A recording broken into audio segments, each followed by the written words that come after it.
আসসালামু আলাইকুম বন্ধুরা, আপনারা যখন ফেসবুকের মধ্যে ভিডিও আপলোড করবেন অবশ্যই আপনাদের রিকমেন্ডেশন চেক করবেন। আমি আপনাদেরকে এই ভিডিওতে দেখিয়ে দেবো, ঠিক আছে? আপনার প্রত্যেকটা ভিডিওতে যদি আপনি আপলোড করার পরে যদি আপনার রিকমেন্ডেশন চেক না করেন তাহলে আপনার পেজে বড় ধরনের ক্ষতি হয়ে যাবে।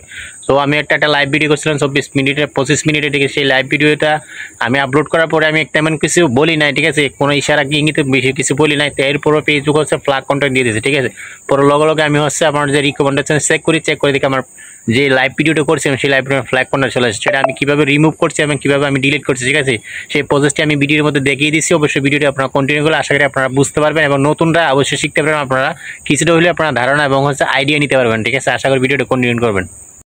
বন্ধুরা, কিছুক্ষণ আগে আমি একটা লাইভ করছি, এই লাইভটা ফ্ল্যাগ কন্টেন্ট চলে আসলো, ঠিক আছে? সেটা আমি আপনাদেরকে দেখাচ্ছি। আপনারা ভিডিও আপলোড করার পরে আপনারা চেক করবেন, ঠিক আছে? তো আমি এখান থেকে চলে যাচ্ছি আমার এখানে সেটিংসের মধ্যে যাওয়ার পর আমি এখান থেকে যাবো পেজ রিকমেন্ডেশন চলে যাওয়ার পর আপনারা এখানে অলরেডি দেখতেছেন, ঠিক আছে? আমি এই যে লাইভটা করছি, ঠিক আছে? পেজ হ্যাজ ফ্ল্যাগ কন্টেন্ট, ঠিক আছে? তো এখানে রিভিউর মধ্যে আমি ক্লিক করলাম। রিভিউতে ক্লিক করার পরে আপনারা অলরেডি এখানে দেখতেছেন, ঠিক আছে?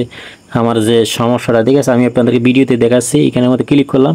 ক্লিক করে ভিতরে ঢোকার পথে দেখেন আমি লাইভ, এটা একবার লাইভ ভিডিও করলাম। হঠাৎ 31 মিনিট আগে আমি লাইভটা করলাম। এই লাইভটার মধ্যে ফ্ল্যাগ কন্টেন্ট চলে আসলো ভাই, কীভাবে সম্ভব এই জন্য আমি জানি না ভাই। তো আপনাদের যদি এভাবে আসে আপনারা এখান থেকে সোজা টেক অ্যাকশনের মধ্যে ক্লিক করবেন। আমি টেক অ্যাকশনে ক্লিক করলাম। এইখান থেকে আমি ডিলিট পোস্টের মধ্যে ক্লিক করে এটা আমি ডিলিট করে দেবো, ঠিক আছে? যদি ডিলিট না করি এটা সমস্যা করবে, ঠিক আছে? এখান থেকে ডিলিটে ক্লিক করলাম।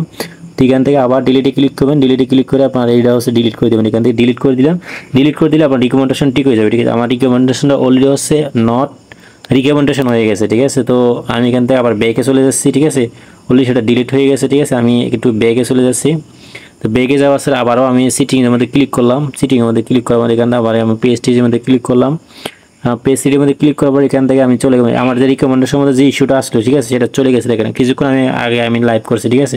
এই লাইভটার মধ্যে যে ফ্ল্যাগ কোনা চলে আসলে কীভাবে সময় আই ডোন্ট নো ভাই। আপনাদের যদি এভাবে আসে অবশ্যই আপনারা তাড়াতাড়ি ডিলিট করে দেবেন এবং আপনার পেজটা সবসময় চেক করবেন। অবশ্যই ভিডিওতে হেল্পফুল, সবাই একটু শেয়ার করে দেবেন। আল্লাহ হাফেজ।